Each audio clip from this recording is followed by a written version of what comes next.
Bună, dragii mei! Bine ați venit la previziunile pentru energia lunii noiembrie. Acestea se aplică pentru toți cei care au soarele, ascendentul și luna în leu. Să vedem despre ce este vorba pentru voi dedicat. Încep cu partea de tranzite astrologice, urmând ca ulterior să vedem care este energia în cărțile de oracol, de tarot, dar și în cea a talismanelor. Vă mulțumesc tuturor pentru că sunteți aici. Dacă ești pentru prima dată acum aici și rezonezi cu mesajele, te invit cu drag să te abonezi și să apreciezi acest clip. Luna debutează, dragii mei, cu evenimentul de lună nouă din Scorpion, care pentru voi are strânsă legătură cu casa părintească, cu părinții, cu familia, cu spațiul locativ și cu toate proprietățile voastre, cu rădăcinile voastre, locul în care a început totul. Scorpionul este un semn al alchimiei, este cel care vede ce nu funcționează bine și are capacitatea să transforme întunericul în lumină. Este și un arhetip destul de radical, să spunem, pentru că Scorpionul vine la pachet cu da sau cu ba. Voi veți avea capacitatea în această lună să găsiți acele linii fine de gri, să vă modelați percepția pentru a putea face lucruri noi. O lună nouă vine cu noi posibilități. Noi posibilități de achiziție de locuință, noi posibilități de renovare, noi posibilități de interacțiuni cu ai voștri părinți, noi posibilități de vindecare a relației cu neamul, cu strămoșii, cu părinții, noi posibilități de tranzacții comerciale, tot ceea ce implică spațiul locativ și locuința, familia. Se poate muta cineva de la voi de acasă sau se poate muta alături de voi. Acest spațiu pentru voi va fi cumva sacru în perioada ce urmează și puteți trasa acum noua direcție, noua ordine și disciplină la voi, în casa voastră și în liniștea voastră. Mercur vă va ajuta în această direcție, pentru că și începe tranzitul prin Săgetător în casa a 5-a, care este o casă a bucuriei. Bucuria vieții, romanța, copiii, idilele, toată creativitatea, toată pasiunea, proiectele la care lucrați voi. Iar Săgetătorul este un semn înțelept, este semnul care ne ajută să ne depășim pe noi înșine, să trecem peste granițe și peste bariere. Fiind planeta intelectului, ne arată cum. Guvernatorul Gemenilor în Săgetător, posibilitatea să scoți la suprafață toate acele idei pe care poate înainte le-ai concluzionat greșit sau peste care înainte ai trecut foarte repede, pot reapărea acum în sfera ta de interes. Este o lună în care vei gândi mai optimist, mai pozitiv, vei îndrăzni să faci mai multe, te vei regenera și vei porni activități, proiecte sau vei avea forță de muncă, vei avea mintea limpede să-ți duci la bun sfârșit planurile. Poate fi reconectarea cu cineva care înainte ți-a fost mentor sau cu cineva din străinătate. Poate fi vorba despre o uniune a voastră cu ai voștri copii dacă nu locuiați în aceeași țară. Poate fi vorba despre colaborări cu străinătatea, cu oameni pe care îi întâlniți în viața voastră, acum cu planuri, dar planuri care sunt sustenabile și veți vedea imediat de ce. Apoi Marte intră la voi pe casa întâi, în Leu. Marte este planeta acțiunii, iar voi arhetipul generozității, cei care vorbiți despre voință, determinare, strălucirea, spune acest tranzit. Veți avea posibilitatea să străluciți, să începeți niște diete, să vă ocupați de voi, de corpul fizic, să aveți mai multă încredere în voi înși vă, veți avea mai multă energie să vă ridicați din pat dimineața și să faceți niște lucruri foarte importante. Noiembrie este o lună pentru voi destul de optimistă, este o lună care vă dă aripi, vă dă energie, vă stimulează atât intelectual cât și emoțional să faceți niște lucruri. Marte aici în Leu va aduce ceva, acel ceva pe care cei din jurul vostru îl vor vedea. Sigur că Marte în Leu poate însemna și egoism și aroganță, să vă feriți de acele lucruri, ori cei din jurul vostru vă vor vedea așa autosuficienți, ori voi veți avea o tendință poate ușoară să fiți agresivi cu cei care vă supără. Încercați să modelați acest tranzit astfel încât să iasă bine pentru toată lumea, pentru că realmente Marte în Leu va aduce strălucire. Vă face un fel de vedetă al lunii, iar voi veți avea acces și oportunități mai mult ca anterior. Venus, zeița frumuseții, se mută și ea în semnul serios al Capricornului, în casa a 6-a. Este ca și când în luna noiembrie voi faceți calculele, vorbiți despre business, despre treburi serioase, sunteți mai perseverenți, mai consecvenți, mai disciplinați. Această casă a 6-a are legătură cu rutina, cu locul de muncă, cu sănătatea, cu animalele de companie, iar planeta iubirii, zeița iubirii, atrage magnetic oportunități pe care voi acum să aveți capacitatea să le gestionați. Vi se dau alegeri de făcut. Aveți alegeri foarte importante pentru perioada ce urmează, mai ales pentru că, așa cum am spus, veți avea un al 6-lea simț în această lună, să vedeți liniile subtile pe care alții nu le văd, ideile subtile pe care alții nu le văd.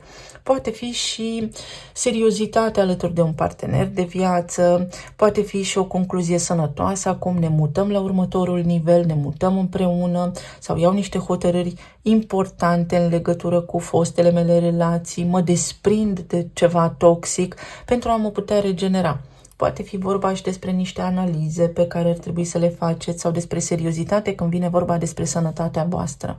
Și este un aspect important pentru că Marte vă oferă suport, sprijin, forță, determinare să faceți aceste lucruri. Apoi Saturn își reia mersul direct în Pești pe zona casei a 8-a, acolo unde găsim resursele împărțite cu ceilalți, unde găsim banii partenerului, veniturile pasive, datoriile noastre, este o casă karmică, tot ceea ce are legătură cu moșteniri, cu tutelă, cu partaj, cu divorț, dar și cu regenerarea, cu capacitatea noastră de a ne transforma și de a o lua de la început. Saturn este guvernatorul Capricornului, unde Venus își începe tranzitul. Și este ca și când cu blândețe acum fac niște lucruri, primești ceea ce mi se cuvine, se restaurează ceva, un echilibru la nivel financiar, mai ales din veniturile celorlalți. Lucrurile capătă sens, se reiau niște activități sau ceva își reia cursul normal. Peștii sunt arhetipul transcendenței, acolo unde totul este tot. Și Saturn va învăța să nu vă amestecați, să înțelegeți că puteți face niște lucruri, trebuie doar să credeți foarte mult în voi înșivă. Peștii sunt un arhetip norocos, pentru că sunt guvernați și de Jupiter și de Neptun, șanse la tot pasul. Asta va spune Saturn aici pentru voi, că ceva se întâmplă. Ori sunt niște lecții karmice și achitați voi acum, odată și pentru totdeauna, niște datorii karmice, sau aveți realmente posibilitatea să achitați niște datorii financiare pentru a vă elibera, pentru a putea face un pas înainte, pentru a fi totul aranjat cu punct și virgulă. Tot în aceeași perioadă avem parte de luna plină din Taur pe casa voastră a 10-a. O hotărâre foarte importantă care are legătură cu profesia voastră, cariera voastră, locul de muncă, ceva ce ține de autorități, numele, renumele vostru, faima, prestigiul, poate fi și ceva ce are legătură cu imaginea voastră publică. O schimbare se petrece aici, o lună plină vine cu o finalitate, dar și cu posibilitatea de a corecta ceva, iar Taurul este semnul stabilității. S-ar putea să se schimbe ceva ce a fost stabil sau este timpul să treci la o altă etapă, să faci ceva mai stabil când vine vorba despre profesie, carieră, să treci la un alt nivel, să închei o colaborare, o activitate pe care o ai și să începi altceva. Este un fel de reconversie profesională, dar este și o ieșire din zona de confort care se poate produce pentru tine în această lună pentru ca tu să ai parte de progres, să avansezi. Mai apoi, evenimentul anului, să-i spunem așa, Pluto și începe tranzitul prin Vărsător în casa a 7-a, la voi în zona relațiilor, unde în mod evident veți avea foarte multă putere sau veți atrage în viața voastră oameni foarte puternici, oameni care vă vor arăta lucruri sau aspecte din voi despre care habar nu aveați. Vărsătorul este arhetipul inovației, al unicității, al libertății și al egalității, iar Pluto este cel care guvernează Scorpionul, pe care îl aveți în casa a 4-a și este cel care transformă. Ia tot pentru ca noi să avem de fapt ceea ce avem nevoie, ceea ce este bun pentru noi și ne trebuie. Cumva ceva genial se poate întâmpla aici. Acel curaj de care aveți nevoie acum să începeți o afacere. Ceva se stabilizează pentru voi dacă aveți o afacere. Poate fi vorba despre partenerul de viață. Poate fi vorba pentru unii dintre voi despre o despărțire care este cumva inevitabilă. Nu vine cu durere la pachet, ci mai degrabă este ceva ce a tot persistat. Este un aspect din viața voastră unde voi v-ați sacrificat, unde voi v-ați pierdut identitatea și acum puteți renaște.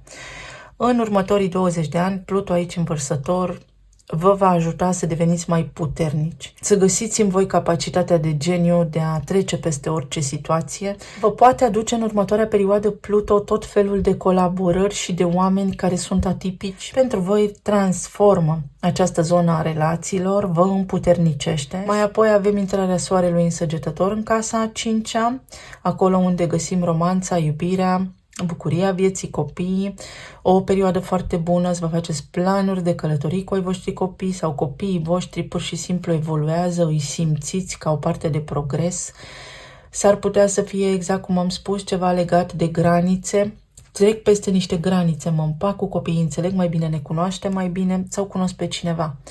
Cineva poate intra în viața voastră sau relațiile voastre se pot suda la un alt nivel. Apoi Mercur intră în retrogradare aici în Săgetător în casa a 5-a și poate aduce din trecut gânduri vechi, comunicări vechi, discuții vechi, idei despre proiecte vechi pe care le-ați lăsat pe drum, pe care le-ați abandonat pentru a putea fi acum concluzionate. Pot apărea din trecut persoane alături de care ați simțit ceva, cu care ați încercat să aveți o relație, pentru a avea parte de o încheiere.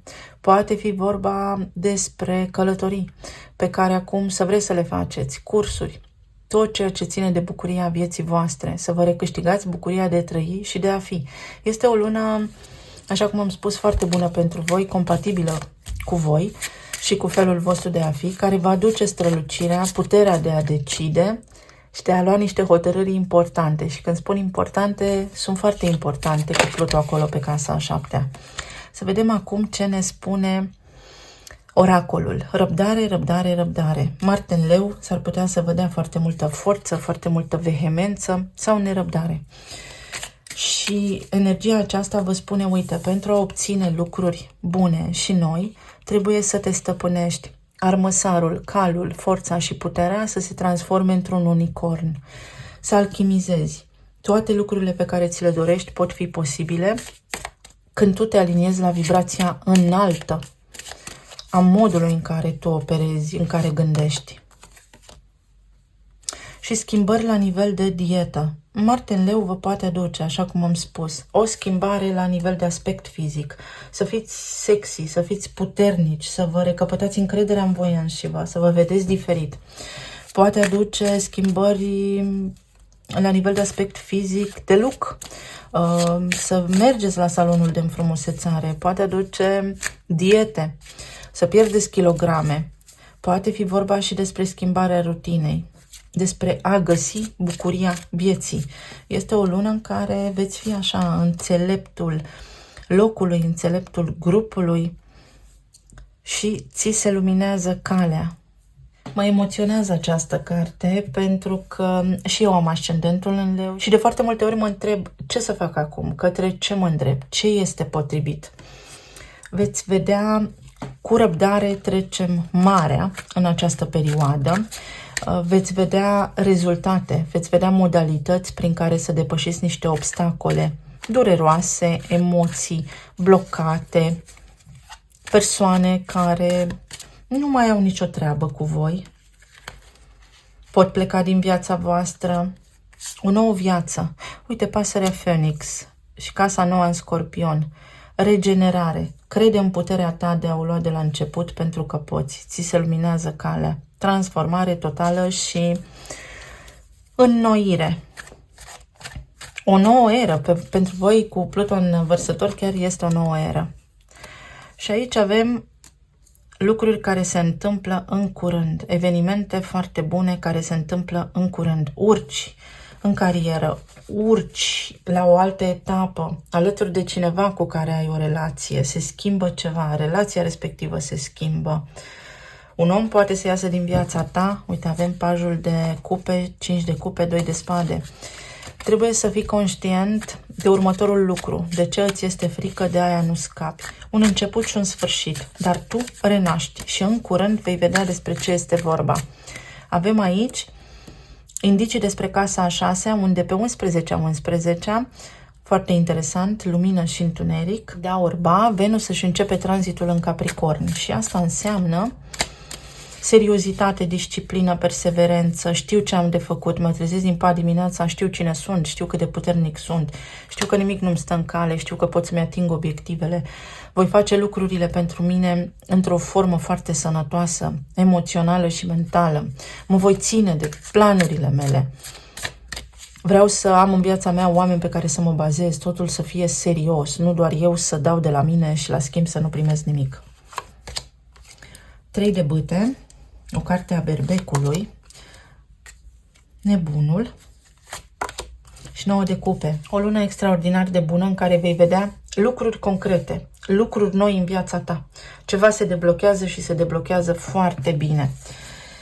Toate planurile tale vor începe să dea roade. Mai ai răbdare. Nu face niște schimbări bruște. Ai răbdare. Se întâmplă niște lucruri la nivel astrologic, la nivel energetic, care poate te-au blocat, dar cu un sens. Mai ai un pic de răbdare, vine rândul tău și rândul tău vine acum, în curând, nu peste foarte mult timp. Se schimbă lucrurile odată cu intrarea lui Pluto învărsător în casa a 7-a, unde tu vei fi lumina de la capătul tunelului pentru ceilalți. Vei avea un cuvânt de spus, vei avea niște idei geniale pe care alții le vor aprecia. Este o perioadă, să știți, așa cum alta nu a mai fost, în care poți avea parte de începuturi noi. În relația ta de iubire, dacă ai un cuplu, ceva se transformă și este așa cum ai tu nevoie, este așa cum îți dorești. Poți remedia o situație care a ajuns în prăpastie, te poți salva de acolo, o poți lua de la început alături de cineva, te poți convinge în această lună dacă mai vrei să rămâi într-un parteneriat sau nu, dacă mai vrei să ai acel loc de muncă sau nu, te poți convinge dacă un hobby mai este de actualitate, dacă poți monetiza un talent. Te poți convinge dacă partenerul tău mai vrea să continuați sau nu. Puteți avea niște discuții foarte, foarte importante, care sunt sigur că de maximă importanță pentru viața voastră de cuplu. Ceva se regenerează și la nivel financiar pentru voi. Puteți investi niște bani, puteți face niște lucruri care să vă asigure viitorul. La nivel de carieră aici, tu ai rămas cu gândul la ceva sau te uiți către niște lucruri, către un obiectiv și vei avea în curând rezultate și rezultate formidabile. Este ca și când dintr-o dată vei fi mai vizibil ca oricând. Este ca și când poți face acea schimbare de carieră sau de loc de muncă neașteptat. Poate fi vorba și despre niște schimbări care se petrec la nivel de autorități, de șefi, care sigur că pentru tine au sau aduc după sine un desnodământ fericit. La nivel de sănătate te poți regenera, te poți vindeca, te poți simți mai bine, îți poți reveni. Parcă ai fost în depresie, parcă ai văzut totul negru în fața ochilor. De acum înainte începi ceva bun. Prinzi încredere, îți revine bucuria vieții. O călătorie, o nouă călătorie, niște vești din străinătate, posibilitatea să te extinzi, posibilitatea să faci niște lucruri noi, să-ți pui planurile în aplicare, să atragi în viața ta noi clienți, noi oportunități de business. Regina de cupe și regina de monede. Posibilitatea să alegi și ceea ce îți place, dar și ceea ce este bun pentru tine. Magicianul.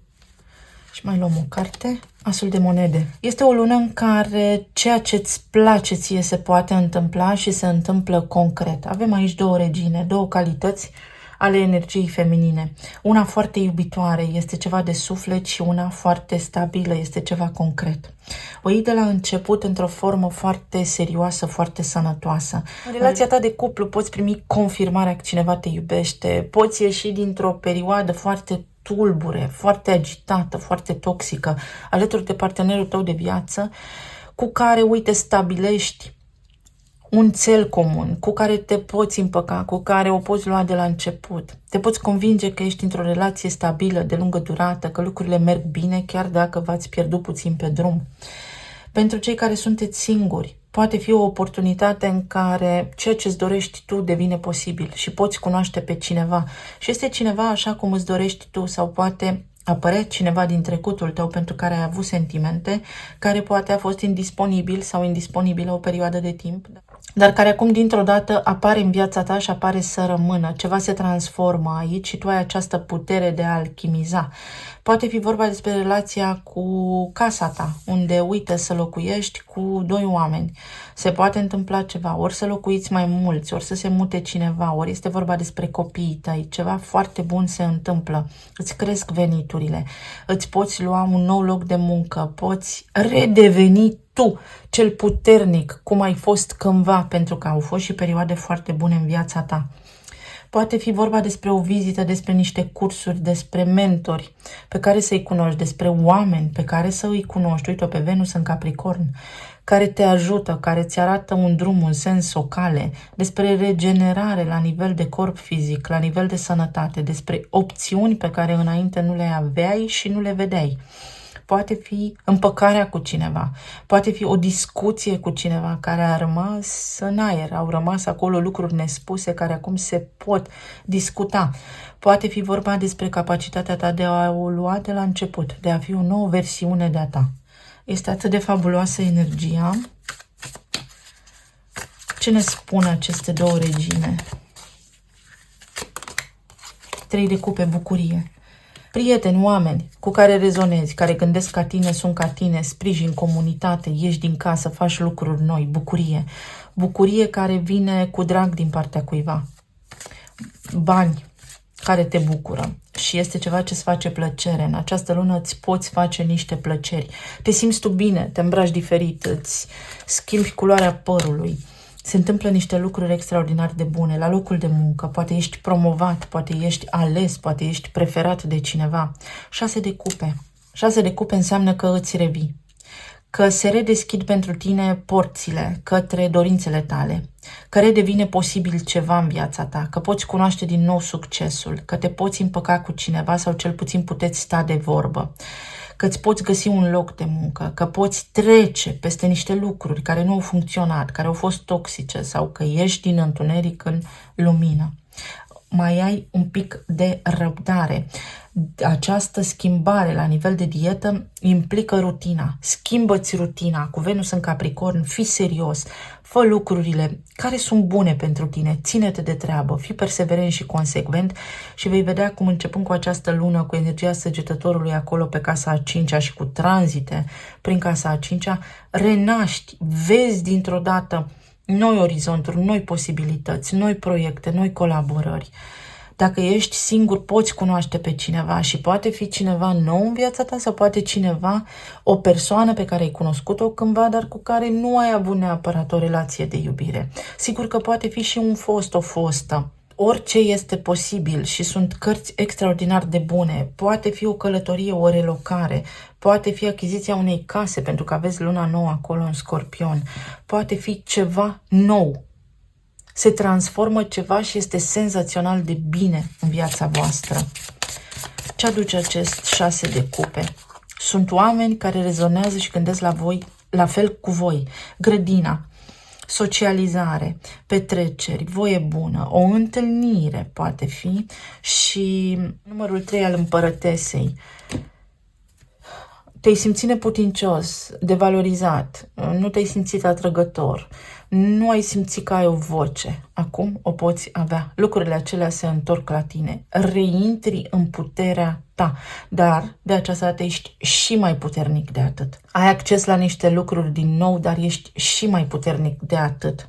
Sunt și niște bani pe care îi primești, poate fi vorba și despre o moștenire, poate fi vorba și despre o căsătorie, poate fi vorba și despre o relație stabilă, foarte serioasă, poate fi vorba despre evenimente foarte plăcute alături de copiii voștri, dacă fac performanțe, să mergeți la concursuri, să câștige premii și voi sunteți premiați, aveți o medalie, străluciți undeva pe scena cuiva sau pe scena voastră, pur și simplu.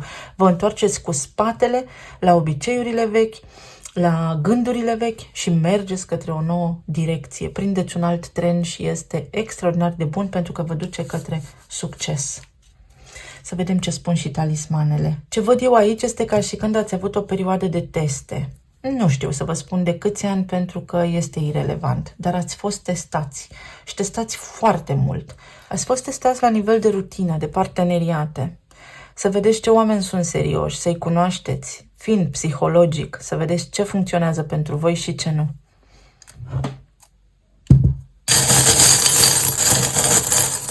Mergeți la balul vostru de absolvire. Ceva de genul acesta este. Postscriptum, te iubesc. Indiscutabil, revine în atenția voastră cineva sau ceva. Și aici vorbim despre oameni sau proiecte pe care voi le-ați îndrăgit, care v-au făcut plăcere, cineva din trecut sau ceva din trecut care redevine de actualitate sau trebuie să reevaluați niște lucruri. Plămânii și tristețea. Uite, scăpați de tristețe, este o perioadă mai bună, mai optimistă ca de obicei. Atenție la plămâni, atenție la asn, atenție la tot ceea ce vă irită. Sunt ușor distras.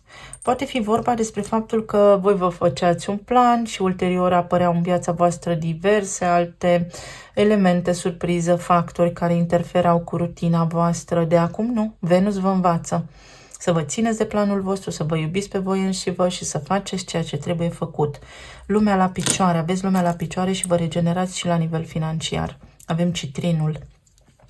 Bani din străinătate, vă extindeți, vă merge bine în colaborări care poate sunt alături de niște oameni care nu sunt de aceeași naționalitate cu voi. Cumva voi creșteți în colaborare cu alte naționalități. Sper să aibă sens ce am spus.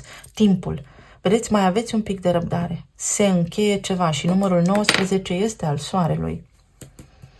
Ți se luminează calea când Pluton intră în Vărsător. Prosperitatea, se schimbă ceva. Uite, ți se umple sufletul de bucurie, o inimă plină. Și contul tău bancar este plin. Trebuie să închei ceva. Trebuie să finalizezi ceva. Să scapi de un mod vechi de a gândi, o călătorie și să-ți recapeți puterea. Evenimentele din trecut te-au slăbit, iar tu acum te poți regenera. Și la nivel de corp fizic, dar și la nivel de încredere în tine însuți sau însăți. Inițialele sunt J, I, N și H. Uite, ai avut parte de oameni invidioși, ai avut în jurul tău oameni care te-au scurs de energie. De acum îți poți recăpăta puterea și de atracție. Cineva te salută. Clar, veți avea o perioadă destul de încărcată. Veți fi populari. Vă aduce această perioadă popularitate. Pe de altă parte, apariția cuiva în viața voastră. Bucurie, chicoteală, ceva foarte bun. Jupiter și ziua de joi. Planuri noi de viitor. Ceva se schimbă în parcursul vieții voastre. Vă schimbați cumva potențialul de destin pe care îl aveți și este ceva extraordinar de bun, să știți. Avem la tot pasul acest prilej să ne schimbăm viața. Intrați într-un parteneriat. Este aici un element puternic de surpriză. Avem un John Doe, cum spun americanii, ceva necunoscut. Un om pe care nu-l cunoașteți intră în viața voastră și vă poate schimba viața, realmente. Și aici poate fi la orice nivel, în orice sector, în orice arie. Nu este musai să fie neapărat o relație de iubire, dar poate fi și acest aspect. Eu vă mulțumesc tare mult. Vă doresc să aveți o lună minunată, să fiți bine, sănătoși și iubiți și să ne reauzim cu bine. Pa, pa!